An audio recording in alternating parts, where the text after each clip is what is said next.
if it's all good, then hello, George, and hello, Jose, from outer parts of the world. Welcome to the San Marcos Underground Church of Christ. Alrighty. Okay, so it's not the most interesting title, but it is what we're going to be talking about today. We're going to be learning about, first, better understanding the Bible itself. So we'll be kind of going over just a really, really quick flyby overview of what is within the Bible, both the Old Testament and the New Testament. And then we'll also be going into, and I'll be introducing biblical genres that are presented in the Bible. And we'll be talking about that. The whole point of this class, if you guys remember last week, I was saying the whole point of this series, I guess, is so if you ever find yourself in this kind of situation where you want to read the Bible on your own, during your own study time, and you do get to studying it or reading the Bible, by yourself at night or in the morning or whatever time you took yourself, but then you kind of get lost in what's going on. You don't really understand what's going on. You might understand what's going on, but you don't know what the point of it is. And there's just a lot of kind of confusing things going on. This is what the point of this series is going to be about. So just have that in mind. The point of this is just to strengthen your ability to understand the Bible, especially when you're trying to do your own reading by yourself. It's good to do it in groups, but it's also very beneficial to read the Bible on your own throughout the week. So let's see what we got through here. Okay, this is what I talked a little bit about last week, but I just thought, once again, it's always good to just keep on repeating things. And I've talked about this a lot of times anyways. But it's important to know that the Bible, what the Bible actually is. And what is the Bible actually? It's 66 different books, or I think I've wrote over here pieces of literature. The reason I put pieces of literature is because not everything and not every book of the Bible is actually a book. And we'll be talking a lot about that for the weeks to come. But the Bible is not a one single book. Instead, it's a collection of 66 different literature pieces. That's always important to know. And it's also important to, when we're talking to other people and sharing our faith, that might be one, thing that's important to pass on to other people. A lot of people, I know for myself, and I'm sure a lot of other people who aren't familiar with the Bible, kind of think that the Bible is just, one book like this, because that's how it's presented to us. But we have to remember this is a collection of 66 different books. And despite the fact that it is a collection of 66 different literature pieces, I guess I don't have that in there. So I wrote that right there. Despite this, and this being that it's 66 different pieces of literature, the Bible is still one unified story. Okay. I wonder if I got this out of order. All right, I did. That's fine. So, like I said, 66 different books, 66 different pieces of literature. And I talked about this last week. I talk about this whenever I get the opportunity to talk about it, but 66 different books written by over 40 different authors. So there's over 40 different minds that put this together. Written by a plethora of people from different backgrounds and different careers. So like right here, we got kings, shepherds, poets, fishermen, military leaders, a doctor, a tax collector, and more. And use the exclamation point, so I'm yelling that at you. But it's true. A whole ton of different backgrounds. Some people might think of the Bible that was written maybe as by priests or holy people or something like that. There are some people that were in I guess what would you say, spiritual leadership roles? Yeah, but there's a whole bunch of other people within that. And then on the other side of the scale, there's also some people that try to debunk the Bible and say, well, it was just written by shepherds. Trying to discredit the Bible, saying that it's not an educated piece or something like that because it was written by people with no education. The only shepherd that we do have that wrote a piece of the Bible would be David. Of course, later he would become king. But I'm just putting this out there because it's always important to know a huge, vast variety of backgrounds. I mean, as you can see, right on the first one, we have kings and shepherds, so someone of the most highest standing, and then also someone of the lowest standing. We got people in between. We got people of education and people that worked what you would call blue-collar jobs, I guess. Also, it's also important to know that the Bible is also written in different, what would you say, seasons of life for these people. Some of these guys wrote, the books that they contribute to the Bible during times of peace and during times of prosperity, while other people wrote it, like we know Paul, for example, wrote a lot of his writings while he was in prison. Some other people wrote it when they were in exile, and some other people would write it when they were, in a slavery-like position. All different times of seasons of life when these people wrote the Bible. What do I have next? Oh yeah, 3 different languages. I think Isaac got the point last time, but if someone else wants to answer this one, what are the 3 different languages that are used in the Bible? Yeah. Yeah. You were gonna say that also, weren't you? I could. Oh, okay. I guess it looked like it was on the tip. You were about to sign languages to me. I saw it. All right. Yeah, 3 different languages, and then the next one over a 1,500-year time span. I should have also put the 3 different continents on there also, but important to see. All of these, all the books of the Bible come to us from, I guess you could say, very different backgrounds, varied positions, different parts of the world. Of course, they're kind of close to each other in this area, but still different parts of the world. Some of them are different cultures also, different languages. But it's important to see how there's all these differences, and there's all these things that would normally separate and divide people, but instead, without these people even knowing that they were trying to write one piece together, most of them, it all still tells that one unified story. What's that unified story about? Well, it's the story about Jesus. So let's see. Yeah, the Bible is one unified story with Jesus being the driving focus. The promise of Jesus is given at the very beginning of the Bible. You don't believe me? Let's go to Genesis chapter 3. This will be the very first promise of Jesus. So I'm sure some of you guys are familiar with this. I've made it a point to share this with as many people as I know. And I got it right over here also. We're going to read from Genesis chapter 3, starting at verse 13. This is during the creation story, more specifically during the fall, immediately after Adam and Eve ate of the fruit. It says, "Then the Lord God said to the woman, 'What is this you have done?' The woman said, 'The serpent deceived me, and so I ate.' So the Lord God said to the serpent, 'Because you have done this, cursed are you above all livestock and all wild animals.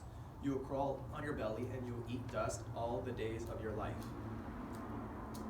And here's the promise of Jesus. This is the important part. "And I will put enmity between you and the woman, and between your offspring, or your seed, and hers. He will crush your head, and you will strike his heel." That's kind of cryptic if you don't really know what it's talking about. But would somebody like to try to help explain how this is a promise of Jesus to come? What are some of the things that tell us and that we see through Jesus? So he says that there's between the seed of the woman and between the seed of the snake, there's going to be enmity between you and the woman. What does that mean? Someone want to try to break this down for us? "I will put enmity between you and the woman." So isn't this the Garden of Eden and this Satan tempting Eve? But I also know Jesus crushes Satan's head. Okay. Something like that. Yeah, okay, so you're going to this next part, and between your seed and hers, he will crush your head and you will strike his heel. So you're saying it. Could you explain it a little bit more? Because you're getting on the right track. So Jesus crushing the serpent's head. Okay. And the serpent striking Jesus' heel. Yeah, exactly. Okay. What does that mean, though? And how do we see that? How do we see Jesus doing that? So what does it mean when it says that Jesus will crush his head? Will crush. Yeah, so it says a seed of the woman, which we know is going to be Jesus, will crush the seed of the snake's head. Just dying on the cross and conquering over sin and death. All right, cool. Yeah, and I see Gene also has his hand up. I was just going to ask is he basically saying that he's going to create this basic divide between Jesus and the snake? Yeah, actually that's true. We will see, if you keep on reading through Genesis, that's actually one thing that is shown all throughout Genesis, is that there are people who would be, it doesn't explicitly say it, but there are people who would be seed of the woman, and those would usually be characters that are more God-fearing people, that are going to have conflict between those who would be seed of the snake. But, so what I'm talking about with the Jesus kind of thing is, though, so if you wanted to kind of break this down, what this means and how we see this on the cross and resurrection, he will crush your head, meaning a strike to the head, a blow to the head is a devastating blow. Jesus will crush sin, will crush death. We know that to be true now. And you will strike his heel. So if we know that the crushing of the head is a fatal blow, what does it mean that the seed of the snake is going to crush Jesus' heel? Yeah, he's going to suffer. It's not going to be something that will completely destroy Jesus, because Jesus rose after 3 days. He overcame it. So I'm just putting this out there because this is the first instance that we get of a promise of a Messiah, and we know that to be fulfilled through Jesus. Is that making sense? All right. Is there anything anybody would like to add to this part? What is the definition of enmity? Enmity? Yeah. That would kind of be like animosity or like rivalry. Opposition or aggression. There we go. Did you just look that up or you knew it? Yeah. No, thank you. I was like, I actually had looked it Yeah. up before and I couldn't. Thank you. That's called using your resources. Christian, I don't know the answer to this, but I think it'd be interesting to know when Genesis was written, or when this was written, and then like in comparison to when Jesus died on the cross. Well, Moses was the one that collected this. We're not sure if he was the one that, was the originator of the story before it was passed down, but we do know that it was written down by Moses. So during Moses' time. I'm not sure how many years that is before Jesus. Mhm. I know it's over 1,000. But yeah. Are you just talking about like in terms of like prophecy kind of thing? Yeah, just kind of because I know you're going through the whole Bible, so it's just the idea of how it all is connected is pretty cool. Yeah. I'm going to bring that up, by the way. Also, Isaac just asked, he's talking about timeline and like, okay, when was this written? I don't have this put it down, but this is an extremely important question to always ask whenever we're reading a book of the Bible, is to ask, when was this book written? Because that's going to help just put things into perspective. So continue, if you're reading the Bible, do what Isaac is doing. And then, it's really easy just to go online, or a lot of our Bibles even might have it at the beginning of the chapter, or at the beginning of the book or something like that. It'll say, this book was written approximately between here and here, in that time period. It's right here on the book. It says date written 1450 to 1410 BC. There we go. So 1400 years before. Uh-huh. Awesome. Cool. All right, let's continue on. What do I have after this? Okay, here's a quick, very brief overview of the story of the Hebrew Bible. And we got it right here. I also have it written down on this table right here. First, we have creation and the fall of mankind. Now the creation story, that happens like within the first 2 chapters. And sometimes we like to limit that the fall of mankind happens in chapter 3. But if you look at it, especially Genesis just continues to be a continual downward trend for mankind. Obviously, the very first instance was in the garden. But if we read through Genesis into chapter 12, it's just a continual decline of mankind. One thing that's interesting to put out, if you guys ever are reading through Genesis could be divided into 2. With the first section being Genesis 1 through 12, being that fall of mankind story. And then Genesis from 12 to the end would be the story of the next part, the promise to Abraham. What is that promise to Abraham? Someone might know this one? He will multiply them like the sand. Yeah. Stars. What was that? Father of many nations. Father of many nations, yeah. And through, and as God continues to build up on this promise to Abraham, the more times he meets with Abraham and tell him the promise, we also start to know that through Abraham's descendants, there will also be a hope for the world through there. And that's kind of this that's building up on the earlier promise that was given in Genesis chapter 3. That's a lot what the Old Testament is actually doing all throughout, is it's giving us a promise and building us a better image of what this promised Messiah is. It's also building the case that we need a promised Messiah. That's definitely what the fall of mankind is all about, and really just the whole Old Testament as we continue to read the stories of the people. Then we got the story of Moses, starting in Exodus. That obviously everyone is really in the Western world is really familiar with the Moses story and what it might be about, at least the whole Egyptian slavery kind of thing. But yeah, Moses through God, or God through Moses, saving the promised Israelite people to get them out through slavery of Egypt. But it continues through there. That's actually what the next few books of the Bible would be: Exodus, Leviticus, Numbers, and Deuteronomy. would be this whole story about the people being set free and becoming their own people. And through that process, God going through teaching them how to become a holy people. Then we get the story of the kings and the judges, which is once the Israelites are settled in and are their own actual people group, they have a period where they have kings and they have judges, people to rule over them, and constant failure. There's these people that are supposed to be God-fearing people, and a lot of times they actually do show themselves to be God-fearing people, but they have huge moral flaws with them, which are actually on comparison with us, actually. But they have huge moral flaws. They're supposed to be the people that are supposed to redeem Israel and make Israel this great nation, but they continually fail. Then we get the wisdom in the Psalms. A lot of our poetry is in here. And then we get the prophets.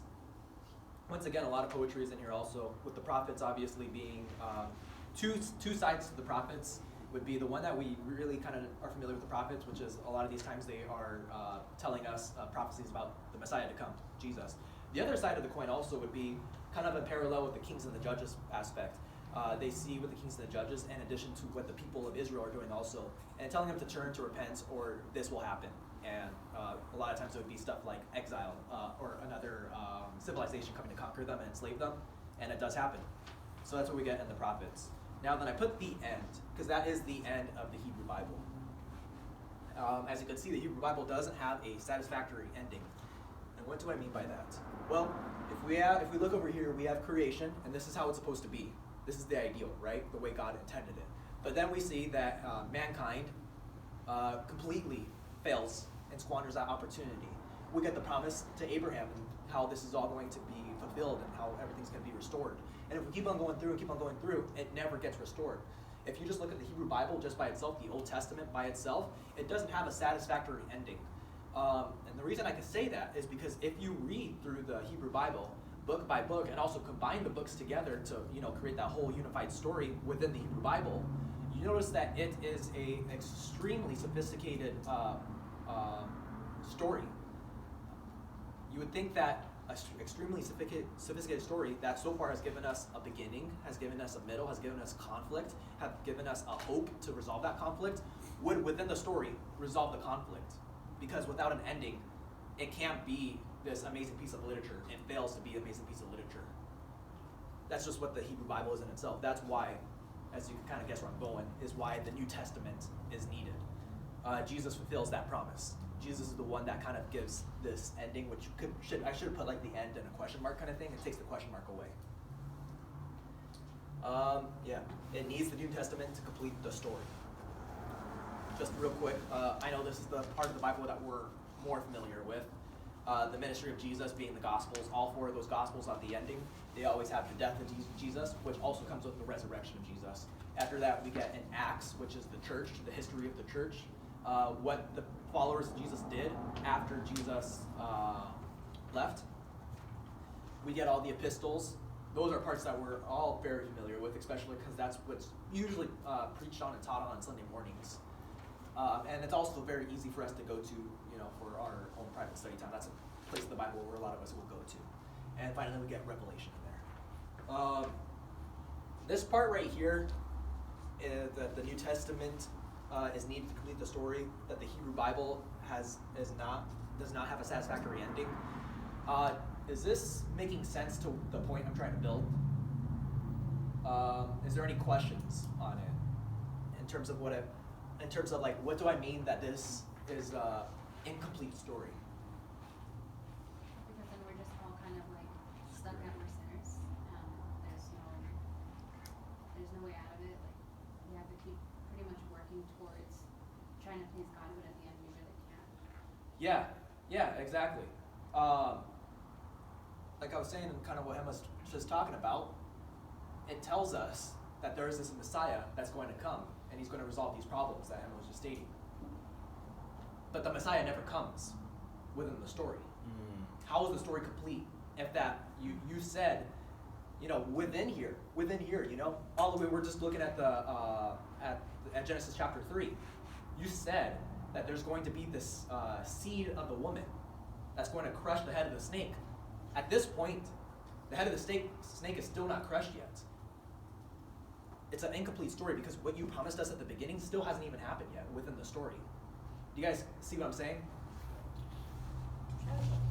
So there's two concepts, right? And in order for it to be completely unify them, where did that come from? From like the story of the creation to that it's incomplete. How did they get to the point where they said, okay, Jesus' story is that like that puzzle piece that goes together? Okay, so how are you saying, how can we come to the conclusion that Jesus is the one that completes the story? Because I know they're still waiting for the Messiah, right? Jewish people? Yes. Yes, yeah. So where did that connection come where they said, okay, yes, we're waiting. Oh, but let's put this together and it fits. Yeah, so that would be why we have the Christian Bible, Mhm. because, with the New Testament, that's why we have the Christian Bible, the Hebrew Bible and the New Testament put together, it completes the story. And the reason why we could identify that Jesus is this one is because he fulfills what the prophets were all speaking about. Again, we're actually going to be talking about that in a bit, so hold on to that. I'll get to that. Well, he even comes out and says it. He says, I am the way, the truth, and the light. He says he's the Messiah. Yeah, we'll get to that. Thank you. And I feel like the Jewish people, they have like, not only just in their writings, but even in modern day, they're in a predicament in that they have this problem of sin, and the temporary solution that God gave them through the Hebrew Bible was a sacrificial system. But after the temple was destroyed, right? Yeah. They had no mechanism to get that, and even today the sacrificial system is not in play. So they're sinners, right? But they have no But they way have to no redeem mechanism themselves. to redeem themselves, right? Whereas I think all along God was trying to point the Jewish people to Jesus, that he's the solution. You're no longer in need of a temple and a sacrificial system. The temple was destroyed in AD 70, and it's been destroyed several times. And even when during the time of Malachi and all the way up to that, they didn't have a temple. They've been in exile, right? And they had to rebuild the temple. But so all along, God has been trying to direct the people to a different solution, right? And they still just haven't accepted that, to a large extent. Yeah, thanks. What Elena also, what you were talking about, and what Isaac was, given the answer on, we're going to go more into detail for that in a few slides. So hold your horses, please. Okay. So here's some questions. Okay, so now we're going to just shift on to another idea. Why read the Old Testament? We have Jesus in the New Testament, and we also have ways to live a life, in accordance to Jesus through the epistles. Why do I need to go to the Old Testament? And some of you might be asking that, right?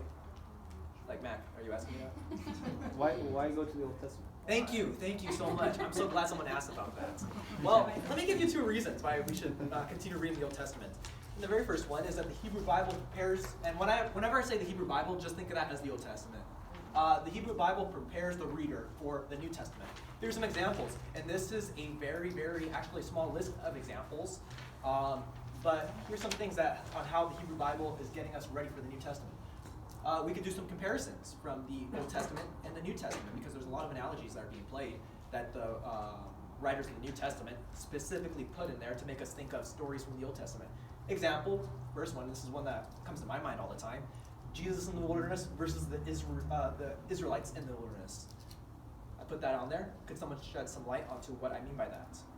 Yes? Like when they kind of they're like in sin, and then they send out a plague, kind of, right? It's like through some animal. I'm not really sure. And then Moses like pulls up the snake and he says, "Look at Jesus." And Oh, okay. That's actually not what I was talking about, but that's actually another example of. So what Hema's talking about in Exodus. In Exodus, when the Israelites were in the wilderness, there was a time where venomous snakes came out and attacked the people, bit the people. Moses asked God to save these people. God tells Moses to build a rod with a snake on it. And to be healed, anybody that was bitten by the venomous snake, all they had to do was only look at the snake and they would be healed.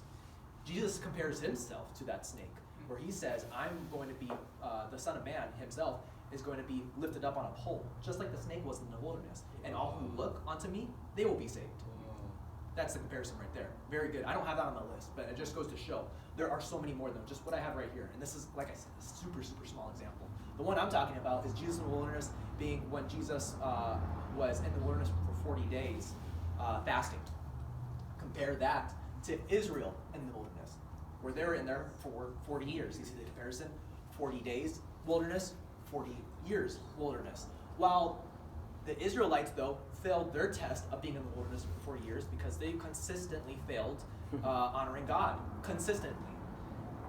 Jesus was the exact opposite. And when the tempter came to him and tried to tempt him 3 different times and even used scripture to tempt him, Jesus was able to pass his 3 tests in the wilderness. Compare that to the Israelites who were unable to pass their test in the wilderness. Keep on going through the birth of John the Baptizer versus the birth of Isaac. In the birth of Isaac, if you guys remember, do you remember your birth in the Old Testament? You remember your birth in the Old Testament? That your parents were very, very, very old and didn't have a child up to this point. Yeah, it's like the fulfillment of a prophecy, but it didn't look like it was going to come true. And then Isaac means laughter because when they were told, his parents were told they were going to have a child, they laughed at the angel. They're like, that's impossible. Yeah. And they're like, okay, well, it's going to happen. Yeah, they laughed because the angel gave them this promise that despite the fact that your entire lifetime being 90 and 80 years for the husband and wife in there, they've never been able to have a child, even though they've been trying to have a child. Angel says, you will be having a child this time next year. They laugh at that. That's impossible. So eventually Isaac comes into the world a year later, just the angel promised. Compare that also to the birth of John the Baptizer. If you remember, his parents were Zechariah and Elizabeth, or Elizabeth. And that's how you say it in Hebrew. Once again, 2 people. Old. Yeah, old. We know what old people look like. Just kidding, I don't know what this is. But, they were old. And they were also promised the birth of a son, despite their old age, by an angel also. There's some comparisons right there. Let's continue. I'll just continue to do these really quick. Jesus in the storm versus Jonah in the storm. And Jesus will make that comparison himself. Jesus' parable of the vineyard versus Isaiah's song of the vineyard. And we'll actually be looking at this specific story in a few weeks when we talk about the genre of parables. And then multiple prophecies. We looked at a couple last week, and there are more. We just looked at the Genesis one that are, foretold in the Old Testament. And like we were just talking about, now we have the date. 1,450 years before Jesus, 1,450 years later, fulfilled by Jesus. All the prophecies, you need to read the Old Testament. And then when you see the New Testament, it kind of blows your mind that they were fulfilled through Jesus, which is one of the ways that we could verify that Jesus is that end to the story, the conclusion. So here's a reason to read the Bible. It prepares us for the New Testament. The other reason, the Hebrew Bible testifies to Jesus and his resurrection. Jesus will say on multiple occasions that the Hebrew Bible spoke of him, it teaches about him, and it testifies about him. The Hebrew Bible testifies to Jesus. We're going to look at 3 specific instances where Jesus says so. Jesus is talking to the Pharisees, and he says, you Pharisees, you study the scripture diligently, very carefully, because you think that in them you have eternal life. And he says, these are the very scriptures that testify about me, about Jesus. Yet you refuse to come to me to have life. Jesus is making the statement that the Old Testament testifies about him. A few verses later in John, he says, if you believed Moses, you would believe me, for he wrote about me. Moses being the author of the first 5 books of the Bible. If you believe what Moses had to write, well then obviously you have to believe me, because what Moses was writing was about me, Jesus would say. But since you do not believe what he wrote, how are you going to believe what I say? And the last little instance we'll look at another time, Jesus says, this is what I told you while I was still with you. And just for some background on where this is at the end of Luke after Jesus' resurrection.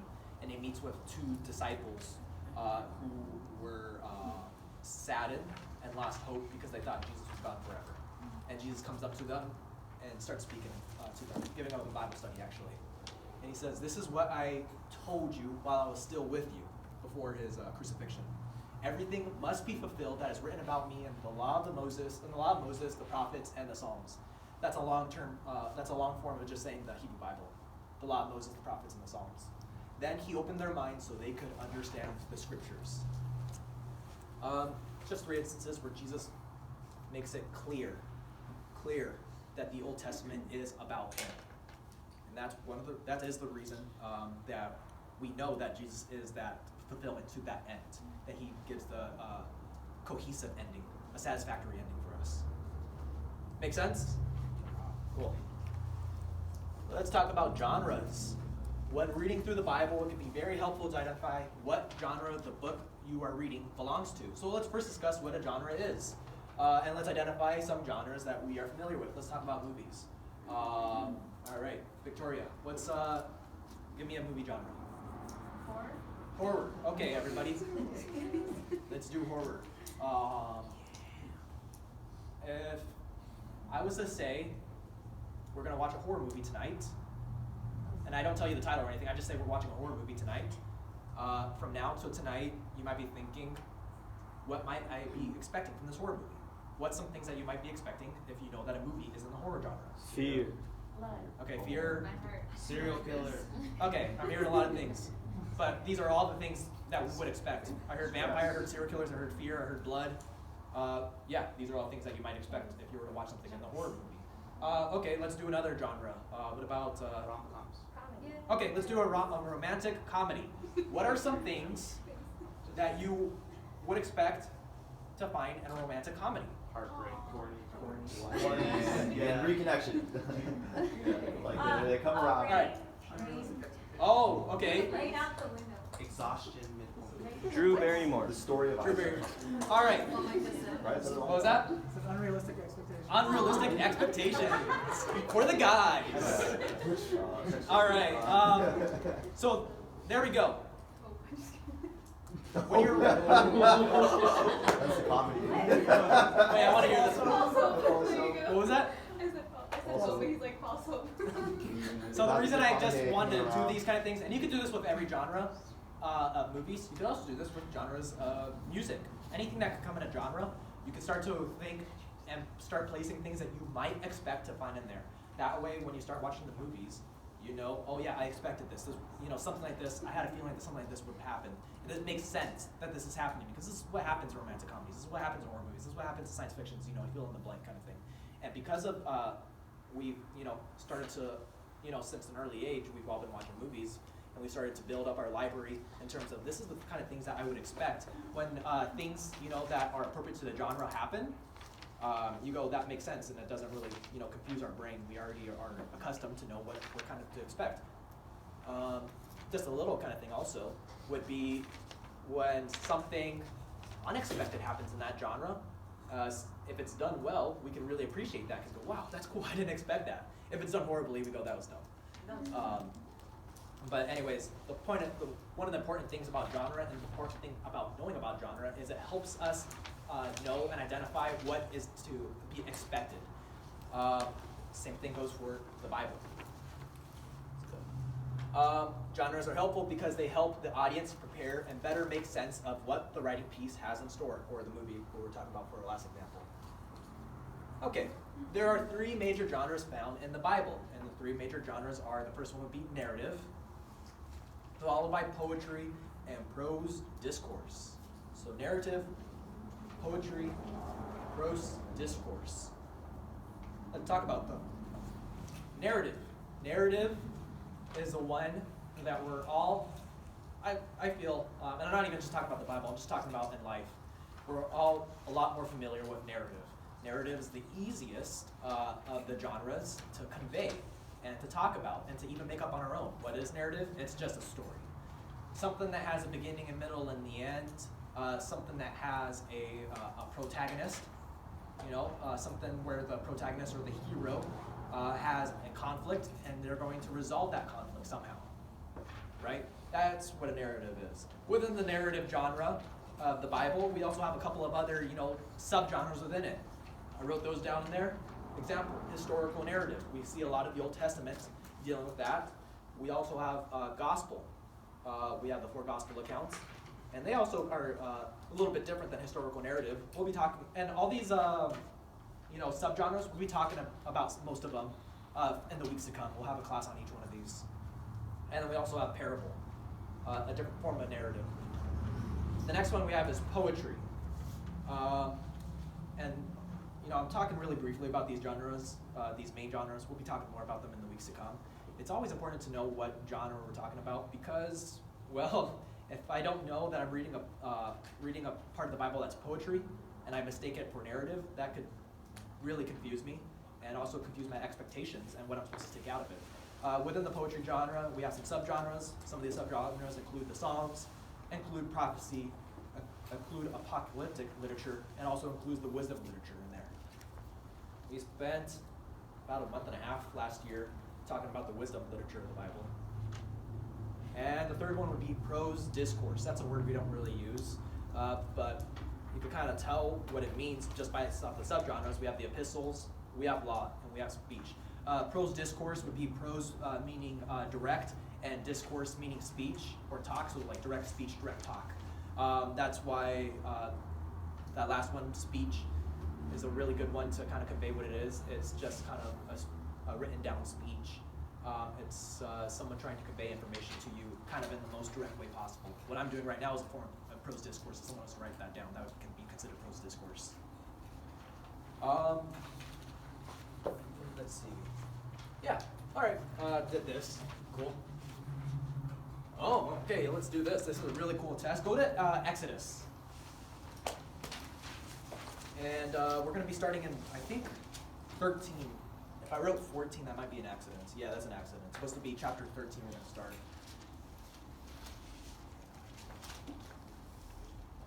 Cool, so we're gonna be reading at chapter 13, verse 27. And this is a little bit of experiment. First, we're going to read the same event told twice. We're going to read the narrative retelling first, and then we're going to read the poetic retelling after that. This is the story of the Israelites crossing the Red Sea in Exodus. It's So told, it's- what was that? It's probably gonna be 14 because 13 ends at 22. Yeah. 'Cause Oh. you know it's there. Okay, let me see. You wrote it correctly. Oh, did I? Yeah, 14 is the Red Sea. Let me see. You just said Well, I do want to start at 14, verse 27. Is that what I put? Oh, wow. Okay, so the next one's supposed to be 15. That's what it is. That's where my confusion is. Thanks, guys. You're a real friend in need. All right, so I trust in you. sweet. So chapter 14, verse 27. Here is the narrative retelling, and it says, Moses stretched out his hand over the sea, and at daybreak the sea went back to its place. The Egyptians were fleeing toward it, and the Lord swept them into the sea. The water flowed back and covered the chariots and horsemen, the entire army of Pharaoh that had followed the Israelites into the sea. Not one of them survived. Is that as far as I want to go?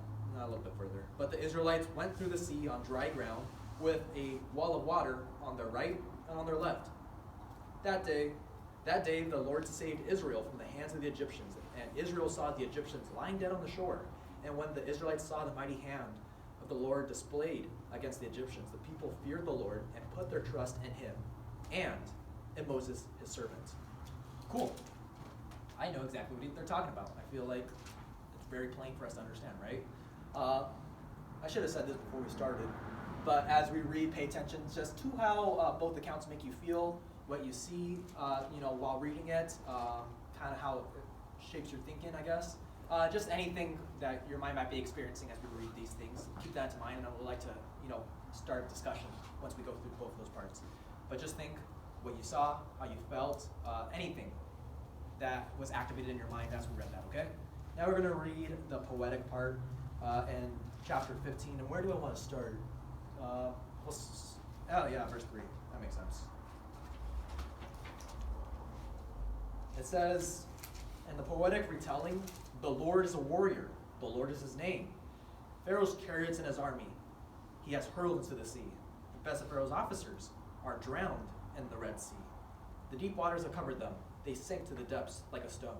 Your right hand, Lord, was majestic in power. Your right hand, Lord, shattered the enemy. In the greatness of your majesty, you threw down those who opposed you. You unleashed your burning anger and consumed them like stubble. By the blast of your nostrils, the waters piled up. The surging wall stood up like a wall. The deep waters congealed in the heart of the sea. The enemy boasted, I will pursue. I will overtake them. I will divide the spoils. I will gorge myself on them. I will draw my sword, and my hand will destroy them. But you blew them. You blew with your breath, and the sea covered them. They sank like lead in the mighty waters. Who among the gods is like you, Lord? Who is like you, majestic in holiness, awesome in glory, working wonders? You stretch out your right hand, and the earth swallows your enemies. Cool. We just got the narrative retelling, and we just got the poetic retelling. Same event, same story, told two different ways. All right, let's discuss this. First off, let's try to see. I'll ask this question. This is all entire, just based off upon you. Which one did you like more? Which one made you, I guess, feel more or see more or whatever kind of thing? Which one did you connect more to? This is entirely up to your own person. Poetry? Okay, and I'll ask, why was the poetry more effective means of communication for you than the narrative? I think the vividness of the language and the way it describes not only what's happening but the emotion behind it. I can appreciate just the structure and the way it's conveying its message, but also you can feel what they're like going through, and I don't know, it actually moves me. Okay, it's a good answer. Even though I said that there's no right or wrong answer, but that's a good answer. And some of the things that you brought up, I'm actually going to highlight in a bit. Okay.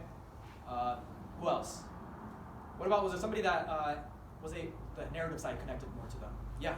Yeah, I like for me, I was like, okay, the narrative is kind of laying things down concrete versus the poetry. I'm like, wait, is there actual walls of water? Or if they, like, I don't know if since we framed it as poetry, I understood that there was a lot of things that they were trying to convey or emphasize. But if I read that without knowing that it was poetry, I would have been like completely lost. But the narrative, I got a bit more concrete details. Yeah.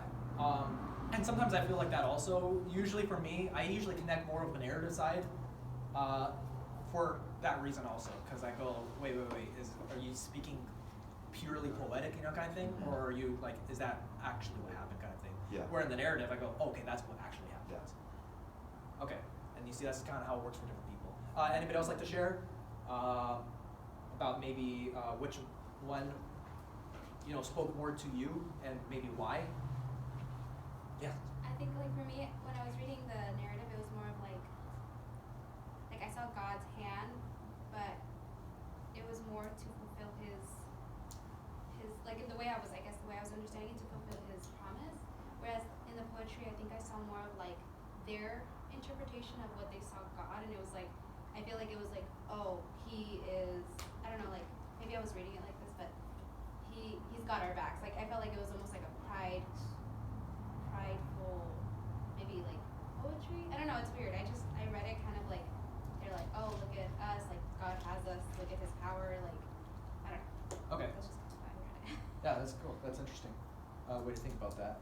And so, it was, you were able to connect with the narrative because, like, kind of what Eric was saying, it was very, very concrete and it was to the point, right?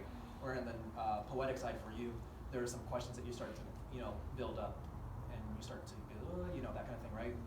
Which, by the way, is actually a very good. If parts of the Bible are making you feel that way, that means that you're reading it correctly. If you're starting to question kind of things and you're starting to think about things, if you start to meditate on it more throughout the week and kind of thing, that's good. That's kind of the point. But for you, the narrative, you felt more at home, right? Very good. So we're starting to see some differences between how narrative could tell a story and versus how poetry can tell a story. I would like to point out also, though, that not all poetry is like this, where it's retelling a story. But we're just trying to do this for a comparison.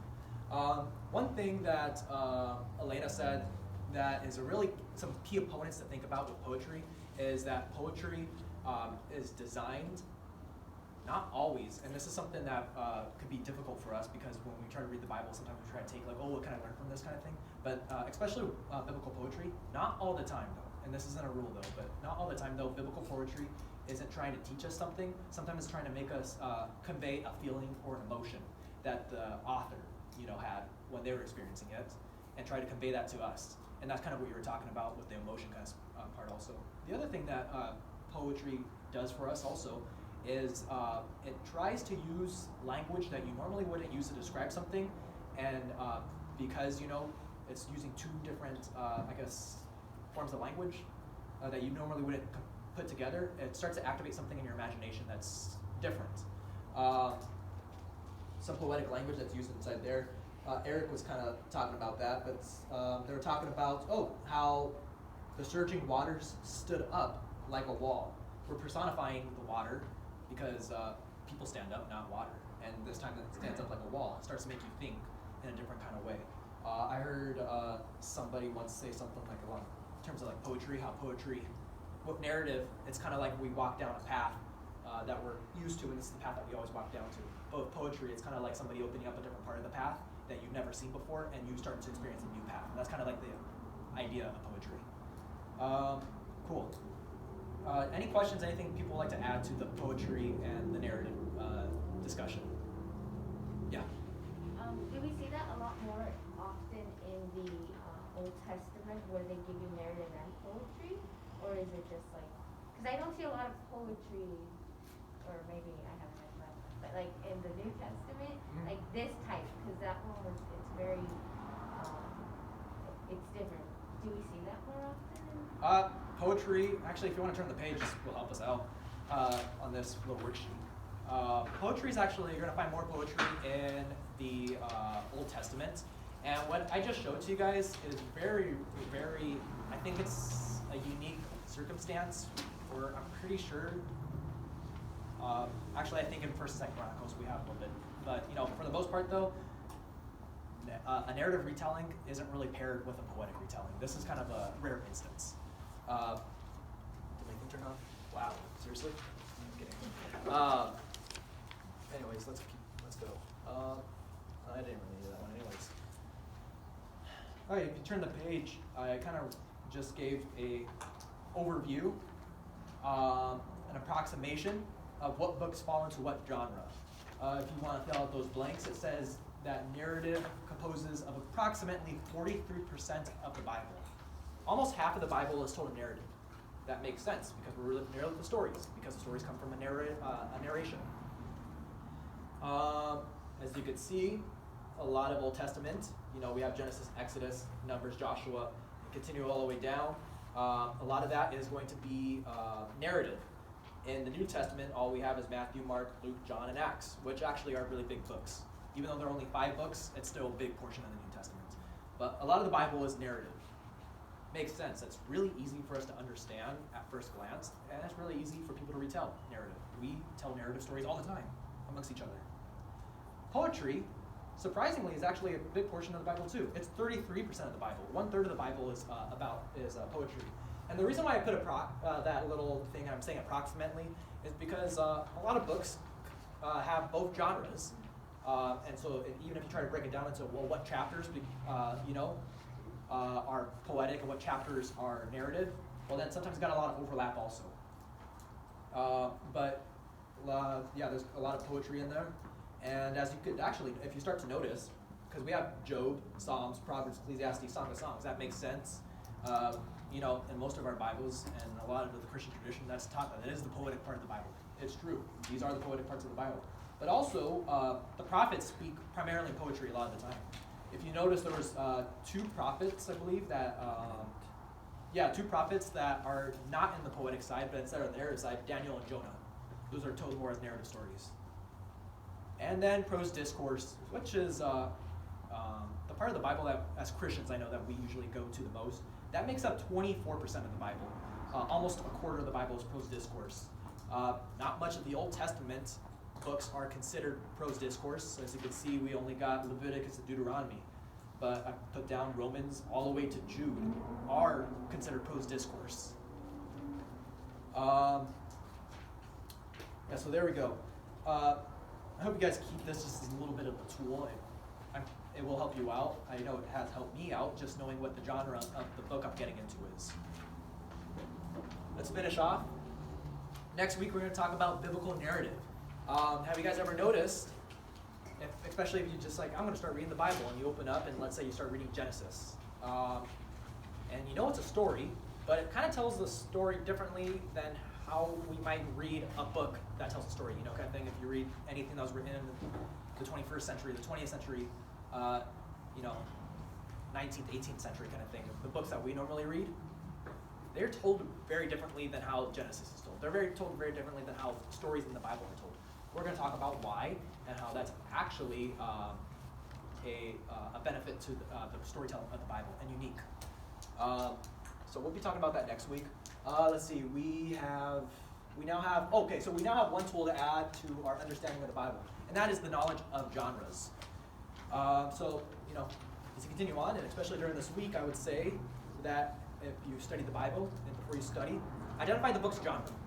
That's going to help. Doing this as a regular practice will help your time spent reading the Bible become more effective. And as we continue on, I hope to add more tools that you could add to your reading of the Bible that will help you understand what you're reading and be more familiar and comfortable with what we're reading.